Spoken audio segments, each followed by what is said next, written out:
Hello everyone, welcome to Khandelkar academy. इस lecture में हम मध्य प्रदेश अनुसूचित जाति एवं जनजाति आयोग डिस्कस करेंगे। इसके प्रीवियस वीडियो में हमने राष्ट्रीय अनुसूचित जाति एवं जनजाति आयोग डिस्कस कर चुके हैं। आप हमारे चैनल की प्लेलिस्ट में जाके प्रीवियस वीडियो देख सकते हैं। आयोग के सारे वीडियो हमने कवर कर चुके हैं। तो फ्रेंड्स, इस लेक्चर में मध्य प्रदेश अनुसूचित जाति एवं जनजाति आयोग डिस्कस करते हैं। जैसे कि केंद्र में राष्ट्रीय अनुसूचित जाति एवं जनजाति आयोग का गठन किया गया था, उसी आधार पर राज्यों में भी अनुसूचित जाति एवं जनजाति आयोग का गठन किया गया था। तो एसटी एवं एससी मध्य प्रदेश में एसटी एवं एससी के हितों की रक्षा हेतु यह कार्य करता है। एसटी एवं एससी के हितों की रक्षा हेतु यह आयोग कार्य करता है। तो एमपी स्टेट लेवल की जो एग्जाम है एमपीपीएससी, उसमें मध्य प्रदेश अनुसूचित जाति एवं जनजाति आयोग से भी क्वेश्चन पूछे जा सकते हैं। इसीलिए इस आयोग को भी जानना बहुत ही जरूरी है। तो यह लेक्चर मेरे द्वारा डिस्कस किया जा रहा है। My name is Vikram Khandelkar. तो आइए शुरू करते हैं ज्यादा देरी ना करते हुए। मध्य प्रदेश अनुसूचित जाति एवं जनजाति आयोग। तो देखिए, यह आयोग जो है मध्य प्रदेश राज्य अनुसूचित जाति एवं जनजाति आयोग अधिनियम के माध्यम से किया गया था। अधिनियम 1995 के अंतर्गत गठित किया गया था। यह क्वेश्चन पूछा जा सकता है, मध्य प्रदेश में कब गठन किया गया था इसका, अनुसूचित जाति एवं जनजाति आयोग का? तो 1995 में किया गया था। तो ये तारीख आपको याद रखना है, 1995 के अंतर्गत गठित किया गया था। अनुसूचित जाति एवं जनजाति दोनों आयोग की संरचना समान है। तो ये यहाँ पे भी अपने स्टेट में भी एसटी के लिए अलग और एससी के लिए अलग आयोग है, लेकिन दोनों आयोग की जो संरचना है वो समान है, एक जैसी है, जिसमें एक अध्यक्ष और 2 अशासकीय सदस्य होते हैं। तो इसमें जो है एक अध्यक्ष होता है एवं 2 अशासकीय सदस्य होते हैं। इंपॉर्टेंट है। इसमें आयुक्त अनुसूचित जाति विकास एवं आयुक्त अनुसूचित जनजाति विकास मध्य प्रदेश का पदेन सदस्य होता है। तो मध्य प्रदेश का पदेन सदस्य होता है। तो यहां से आपको याद रखना है। अब आगे चलते हैं। तो देखिए, मध्य प्रदेश जाति आयोग के कुछ कार्य दिए हुए हैं और जनजाति आयोग के कार्य दिए हुए हैं। तो कार्य की भी जानकारी होना बहुत जरूरी है, क्वेश्चन बन सकते हैं। तो बात कर लेते हैं कार्य की। तो देखिए, कार्य को मध्य प्रदेश यानी अनुसूचित जाति के सदस्यों को, जो सदस्य होंगे अनुसूचित जाति के सदस्यों को संविधान के अधीन तथा तत्समय प्रवृत्त किसी अन्य विधि के अधीन दिए गए संरक्षण के हित प्रहरी आयोग के रूप में कार्य करेगा। ये जो आयोग होगा ये हित प्रहरी आयोग के रूप में कार्य करेगा। सदस्यों के संविधान के अधीन तथा तत्समय प्रवृत्त किसी अन्य विधि के अधीन दिए गए संरक्षण के हित प्रहरी के रूप में कार्य करेगा, याद रखना है। किन्हीं विशिष्ट जातियों, मूल्यवंशों या जनजातियों या ऐसी जातियों, मूल्यवंशों या जनजातियों के भागों या उनके यूथों को संविधान में अनुसूचित जाति आदेश वर्ष 1950 में सम्मिलित करने के लिए कदम उठाने के लिए राज्य सरकार को सिफारिश करेगा। तो ये आयोग जो है इनको सिफारिश करेगा। आगे चलते हैं। अनुसूचित जातियों के कल्याण के लिए बनाए गए कार्यक्रमों के समुचित यथासमय क्रियान्वयन की निगरानी करें और राज्य सरकार अथवा किसी अन्य निकाय या प्राधिकरण के कार्यक्रमों के संबंध में जो ऐसे कार्यक्रमों के लिए जिम्मेदार हैं, सुधार हेतु सुझाव भी देगा। तो ये भी इसका कार्य है। लोक सेवाओं तथा शैक्षणिक संस्थानों में प्रवेश के लिए अनुसूचित जातियों के लिए आरक्षण के संबंध में सलाह देना भी इसका कार्य है।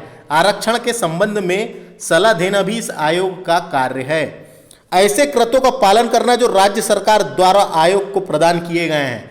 ऐसे कर्तव्यों का पालन करेगा जो राज्य सरकार द्वारा आयोग को प्रदान किए गए हैं। तो इतने ही कार्य हैं, इसके 5 कार्य दिए हुए हैं। अब अनुसूचित जनजाति यानी एसटी आयोग के, शेड्यूल्ड ट्राइब आयोग के कार्य भी उसी प्रकार के हैं, तो उसको भी डिस्कस करना जरूरी है। तो देखिए, सेम ही है। अनुसूचित जनजातियों के सदस्य के अधीन तथा तत्समय प्रवृत्त किसी अन्य विधि के अधीन दिए गए संरक्षण के लिए हित प्रहरी आयोग के रूप में कार्य करेगा। तो हित प्रहरी आयोग के रूप में कार्य करेगा। किन्हीं विशिष्ट जनजातियां या जनजाति समुदायों या ऐसी जनजातियों या जनजाति समुदायों के भागों या उनके यूथों को संविधान में अनुसूचित जनजातियां आदेश 1950 में सम्मिलित करने के लिए कदम उठाएगा। उठाने के लिए राज्य सरकार को सिफारिश करेगा, करना, यह भी इसका काम में है फ्रेंड्स। अब आगे चलते हैं। अनुसूचित जातियों के कल्याण के लिए बने कार्यक्रमों में समुचित तथा यथा समय क्रियान्वयन की निगरानी को तथा राज्य सरकार अथवा किसी अन्य निकाय या प्राधिकरण के कार्यक्रमों के संबंध में जो ऐसे कार्यक्रमों के लिए जिम्मेदार है वे सुधार हेतु सुझाव प्रदान करेगा, यह भी इसका काम है। लोक सेवाओं तथा शैक्षणिक संस्थानों में प्रवेश के लिए अनुसूचित जनजातियों के लिए आरक्षण के संबंध में सलाह भी देगा ये आयोग। ऐसे अन्य कृतों का पालन करे जो राज्य सरकार द्वारा उसे सौंपे गए हैं। तो ऐसे कृतों का पालन करेगा जो राज्य सरकार द्वारा उन्हें सौंपे गए हैं। तो ये इनके कार्य हैं। तो कार्य भी आपने देख लिए, शुरू की जानकारी भी आपको मिल गई। अब बात करते हैं, यहां से कुछ इंपॉर्टेंट बन जाते। तो मध्य प्रदेश अनुसूचित जाति सलाहकार मंडल, एक सलाहकार मंडल बनाया गया मध्य प्रदेश में सलाह के लिए। तो देखिए इसको भी पढ़ लेते हैं। भारतीय संविधान के अनुच्छेद 244 के 1 में, भारतीय संविधान में एक अनुच्छेद है 244 के 1 के अंतर्गत प्रदेश में अनुसूचित क्षेत्रों के प्रशासन और नियंत्रण, अनुसूचित क्षेत्रों की बात हो रही है, अनुसूचित क्षेत्रों के प्रशासन और नियंत्रण तथा अनुसूचित जातियों के हितों की रक्षा के लिए सुझाव देने के लिए मध्य प्रदेश अनुसूचित जाति सलाहकार मंडल का गठन किया गया था। तो एक सलाहकार मंडल का गठन भी किया गया है अनुच्छेद 2441 के अंतर्गत। अनुसूचित क्षेत्र के प्रशासन और नियंत्रण तथा अनुसूचित जातियों के हितों की रक्षा के लिए सुझाव देने हेतु मध्य प्रदेश अनुसूचित जाति सलाहकार मंडल का गठन किया गया था। इसका जो अध्यक्ष होता है वो मुख्यमंत्री होता है और उपाध्यक्ष जो होता है वो अनुसूचित जाति कल्याण विभाग का मंत्री होता है। जो अनुसूचित जाति कल्याण विभाग में जो मंत्री बनाए जाते हैं उसका मंत्री उपाध्यक्ष होता है और इसका अध्यक्ष जो होता है मुख्यमंत्री होता है। याद रखना है, पूछा जा सकता है। अनुसूचित जाति सलाहकार मंडल में 25 सदस्य होते हैं। तो ये भी इंपॉर्टेंट है। इसमें कितने सदस्य हैं? 25 सदस्य होते हैं। तो ये भी इंपॉर्टेंट याद रखना है। अब बात करते हैं आगे। देखिए मध्य प्रदेश में ही सहकारी अनुसूचित जाति वित्त एवं विकास निगम भी बनाया गया है। एक बनाया गया मध्य प्रदेश सहकारी अनुसूचित जाति एवं वित्त एवं विकास निगम।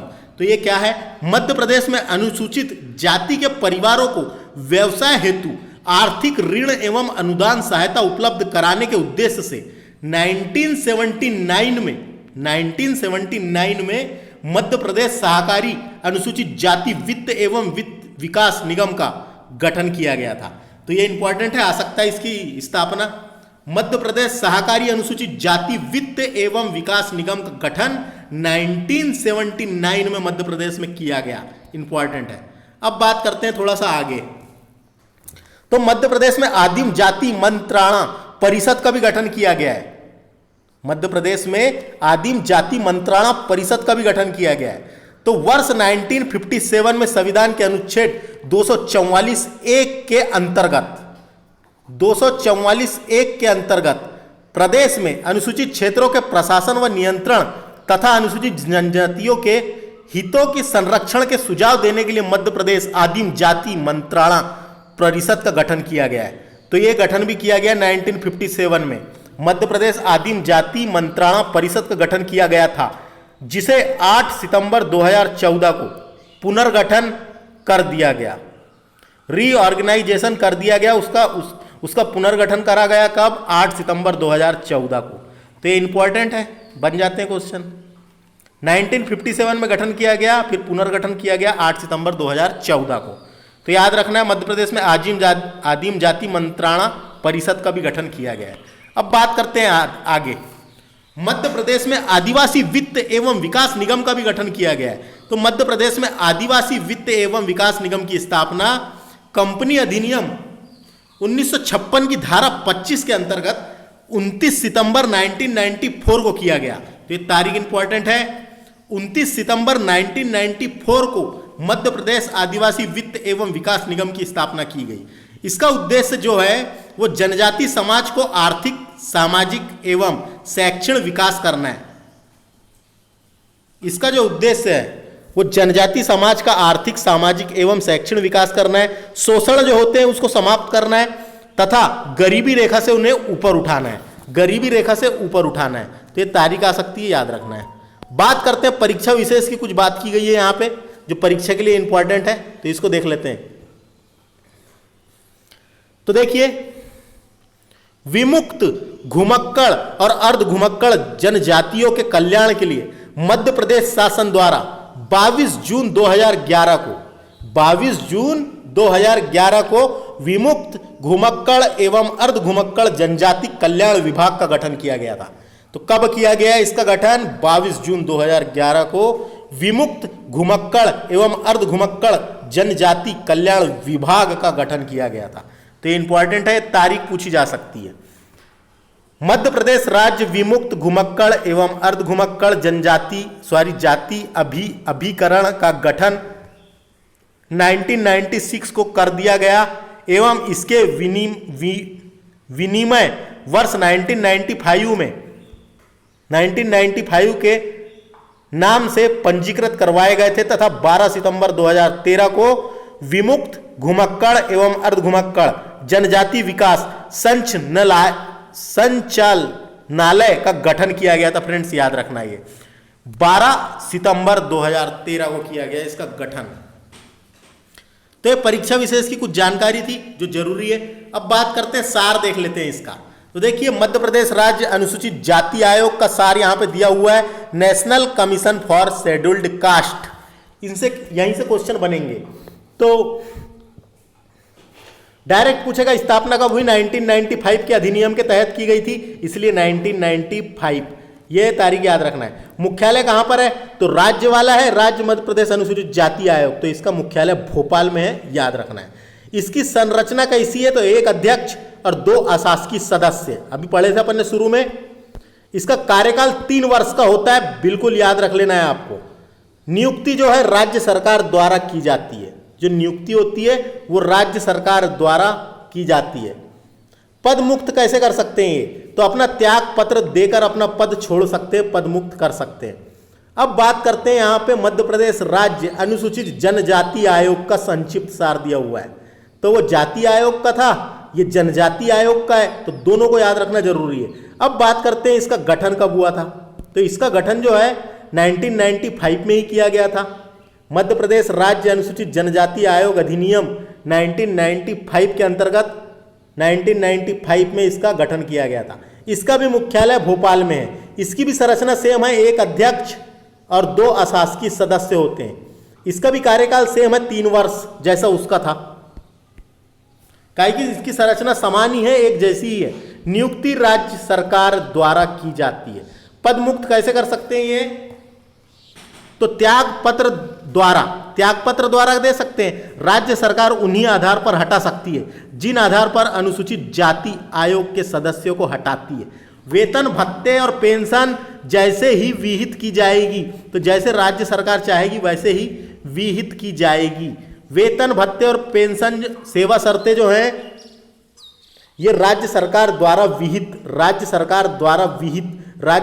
द्वारा तय की जाएंगे, विहित की जाएगी, दिए जाएंगे। तो ये लेक्चर में इतना ही डिस्कस किया फ्रेंड्स हमने। इस लेक्चर में ये जानना जरूरी था कि मध्य प्रदेश अनुसूचित जाति एवं जनजाति आयोग है, तो उसके बारे में जो भी इंपॉर्टेंट है आपको याद रखना है। तो इस लेक्चर में इतना ही, इस लेक्चर से इतना ही। इसके बाद वाले लेक्चर में हम ओबीसी आयोग यानी राष्ट्रीय पिछड़ा वर्ग आयोग डिस्कस करेंगे। हमारे इस चैनल को सब्सक्राइब कर ले और प्रीवियस वीडियो देखने के लिए हमारे चैनल की प्लेलिस्ट को विजिट कर सकते हैं। धन्यवाद।